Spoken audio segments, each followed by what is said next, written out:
Há alguma dúvida ainda? Não, né? Tá tranquilo, né? Então vamos lá. Vamos falar aqui do que interessa para nós. Capítulo 16, subdesenvolvimento na África subsaariana. Então, subdesenvolvimento refere-se ali ao termo, né, ligado à pobreza, né, o entendimento do baixo desenvolvimento de uma nação ou de um continente, tá? É como nós regionalizamos o mundo, né? Então, entre países desenvolvidos e países subdesenvolvidos. E aí criou-se, nesse período, né, o termo emergente, que são aqueles países que estão próximos de alcançar aí o desenvolvimento. Próximos por quê? Porque na escala contemporânea de tempo, né, recente, eles melhoraram a sua economia. Então, falta melhorar outros critérios, principalmente de IDH, de desenvolvimento humano, para poder alcançar ali a escala de país desenvolvido. É isso que eu quero que vocês lembrem sempre, né? Então, essa é a regionalização. Desenvolvidos e subdesenvolvidos, ou seja, ricos, países ricos, desenvolvidos e países subdesenvolvidos pobres. Tá? A África subsaariana também é uma subdivisão do continente africano. Então, nós temos a África do Norte, que eu trabalhei com vocês no conteúdo passado, conhecido também como África Branca ou África Islâmica, né, que são aqueles países que passaram pela Primavera Árabe, que a gente também falou esse ano, das revoluções, Tunísia, Argélia, Marrocos, Egito, né, os países que tiveram a Primavera Árabe ali, em maior evidência, porque eles são de origem muçulmana, e na sequência começa o deserto do Saara. Depois do deserto do Saara vem ali, né, os países da África subsaariana até o sul. Tá? Lá no sul nós temos um país também que tem uma categoria diferente, que é a África do Sul. Se difere de todas as outras nações que estão próximas ali daquela região. Por quê? É uma nação que está em desenvolvimento. Nós colocamos a África do Sul na categoria de país emergente. Tanto é que a África do Sul faz parte de um acordo de países muito famoso, que é o BRICS. Né? Eduardo Bovo, quem são os BRICS? Brasil, Rússia, China, Índia e a África do Sul. Quer dizer. Muito bem. São esses os países emergentes, aqueles que melhoraram, então, a sua condição, né, a sua categoria ali, né, a sua condição de país subdesenvolvido para país emergente, né, que está na escala de país desenvolvido. Bom, a África subsaariana ela tem algumas características que a gente precisa discutir sempre, né, analisar sempre aí essas características, tá? Por exemplo, a primeira já vamos falar ali, ó. A maior população do planeta que vive com menos de $1 por dia.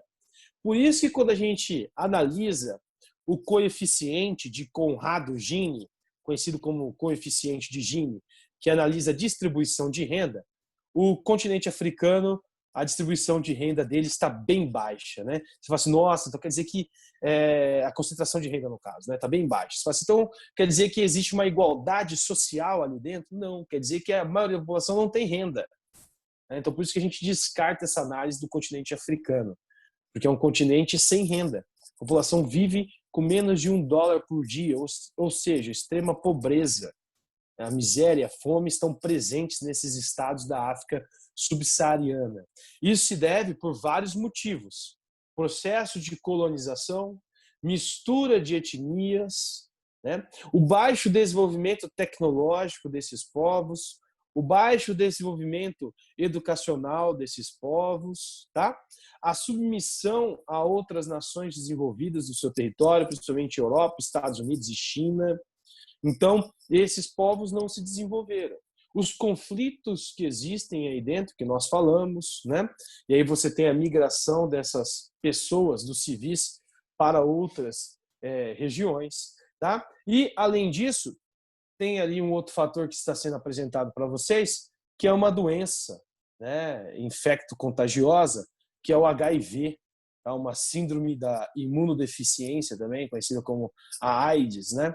Que ficou muito famosa a partir da década de 80, porque ela surge no continente africano. Boa parte da população africana desse continente vai ser infectada. Ela pode ser transmitida, né, através de transfusão de sangue, né, de utilização de materiais ali como seringas, tá? E também através da relação sexual, uma vez que não se utilize proteção, tá? Então você acaba se contaminando com esse vírus que afeta diretamente o seu sistema imunológico e aí qualquer doença acaba te matando, tá? Então o indivíduo não morre de HIV ou de AIDS, ele acaba morrendo por qualquer outro tipo de doença. Por que isso é uma preocupação? Porque o HIV também virou uma pandemia, né? Hoje nós vemos uma pandemia de um vírus que é diferente do HIV, tá? Porque o HIV conseguiu ser controlado, né? Porque ele é transmitido dessas formas. Imagine se ele fosse transmitido pelo ar, né? Que não é o caso, tá? E nós vemos hoje uma pandemia que é transmitida pelo ar, né? Então se difere, mas são pandemias que existiram e continuam ainda afetando. Essa pandemia, essa epidemia que surge no continente africano e depois se espalha pelo mundo todo, ela ainda afeta o continente, tá?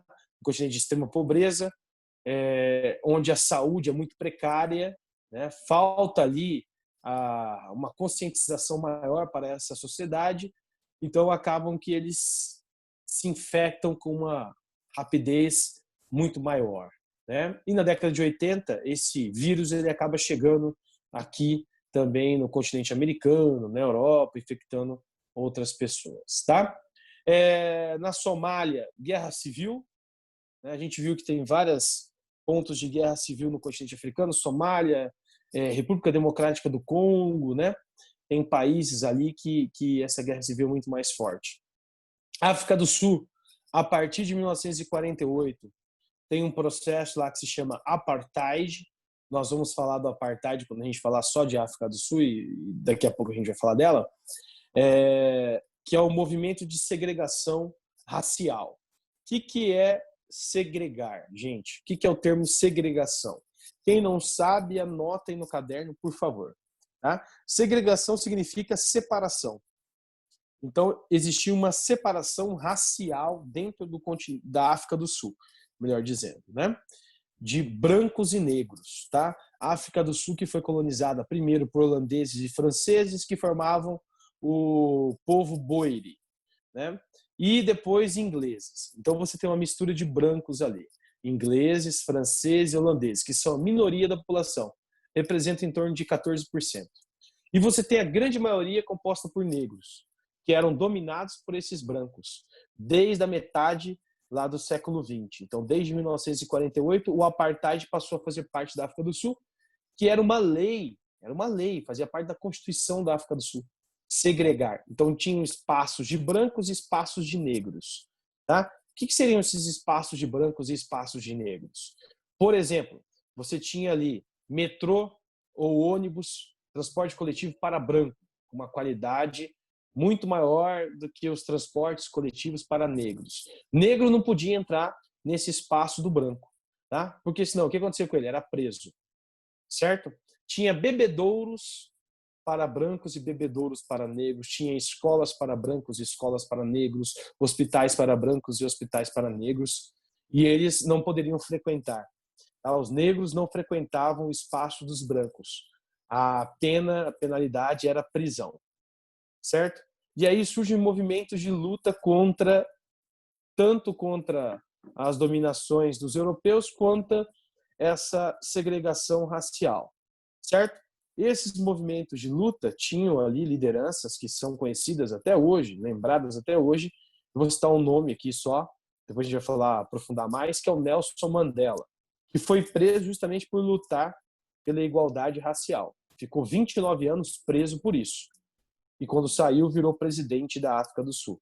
Então, agora a gente já entrou na África subsaariana. Então, nós vamos falar desses conflitos e dessa questão da segregação racial. Então, quem não sabe o que é segregação, anota, separação. Tá? Nós temos segregação socioespacial, que é dentro das cidades. Separar rico de pobre, né? Condomínio de luxo de periferia. Tá? E também tem a segregação racial, que é segregar ali pela cor da pele. Tá? Já que a gente está falando de continente africano e a gente falou muito dessa dominação do colonizador, é importante que vocês também anotem isso. Guerra civil na Libéria, também no norte, lá já na África subsaariana, matou muita gente ali, né? Muitos refugiados, tá? Dentro desses conflitos, dessas guerras civis, né? Como a gente comentou, quem sofre mais são os cidadãos, né? São as pessoas, são os civis. Os governantes, esses não sofrem nada, eles mantêm as guerrilhas ali, tá? Então, países que compõem lá a África do Norte, os países que compõem ali a África subsaariana, tá? Eu quero que vocês prestem atenção ali onde está marcando Sudão. Até confecção desse mapinha eram 53 países, né? Ou até a Primavera Árabe de 2013 eram 53 países. Depois da Primavera Árabe, o Sudão passou por uma transformação e uma divisão do território. Então, hoje você tem Sudão e Sudão do Sul. Por isso que o continente africano hoje apresenta 54 países, né? A ilha de Madagascar também faz parte ali da África subsaariana, tá? Os dois países lá, ó, que estão dentro da África do Sul, que a gente tinha comentado no conteúdo passado, talvez vocês nem lembrem, Lesoto e Suazilândia também fazem parte da África subsaariana, né? Aí tem Angola, tem República Democrática do Congo, né? Tem Etiópia, Somália, que são países ali que aparecem com uma frequência maior quando a gente fala Nigéria, né? De alguns assuntos como urbanização, desigualdade social, pobreza extrema, miséria e IDH baixo. Esses países da África subsaariana, eles apresentam todos esses critérios que eu acabei de citar. Urbanização, Nigéria, é a região mais urbanizada do continente africano.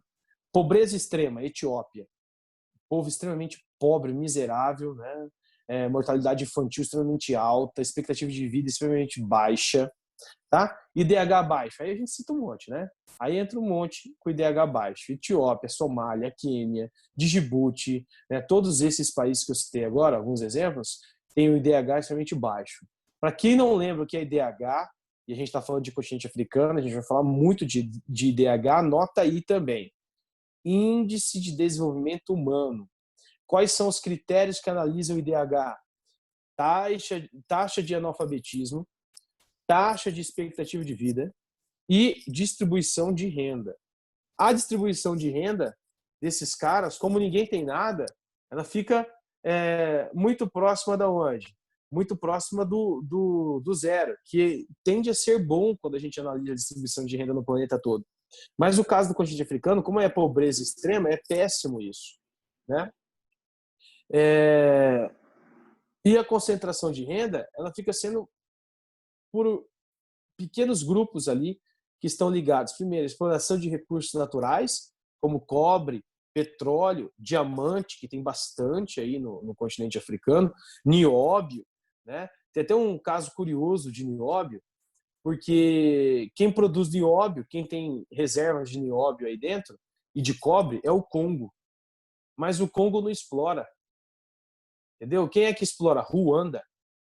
Ruanda se destaca na venda de cobre e nióbio no mundo. É um dos maiores vendedores. Por quê? Porque rouba do Congo, que está concentrando as suas forças na guerra civil e não controla a fronteira. Ruanda, os mercadores de Ruanda entram dentro da República Democrática do Congo e roubam lá esses recursos minerais e exportam. Olha que coisa maravilhosa, né? A gente ainda vai falar disso mais para frente, tá?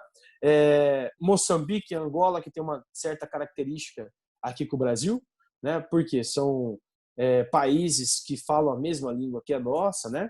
Falam ali o português. E aí tem um outro ponto interessante: a maioria dos escravos que abasteceram aqui o Brasil, né? Vieram como mão de obra forçada, compulsória, vinham dessas duas regiões onde Portugal controlava também, tá?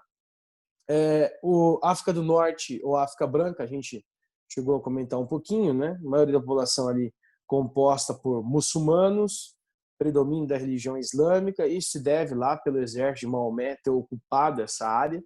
Lembra que eu comentei com vocês, só para a gente fechar, vamos parar aqui, que Maomé, ele constituiu um grande exército, né?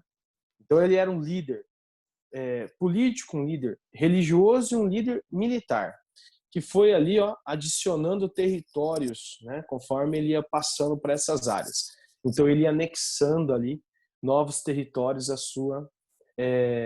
a sua religião, né? Introduzindo a sua religião também nessas áreas. Por isso que a África do Norte, conhecida também como Maghreb ou Grande Maghreb, que eu vou falar amanhã com vocês, é conhecida também como a África Islâmica. E não por acaso é a área que tem o maior contato com a Europa, né? E tem um grande fluxo migratório também para a Europa. A maioria da população hoje que migra do continente africano para a Europa é composta por esses africanos, brancos de origem muçulmana, né, que vão buscar ali uma melhor qualidade de vida no continente europeu. E não é de hoje isso, né? Essa migração eu comentei com vocês quando a gente falou desse assunto, a migração de africanos e de árabes para a Europa vem no pós-Segunda Guerra, mão de obra para a reconstrução, uma vez que os homens tinham, em sua grande maioria, os homens europeus tinham morrido nos conflitos da Segunda Guerra. Beleza? Bom, eu vou parar aqui com vocês. Amanhã a gente vai continuar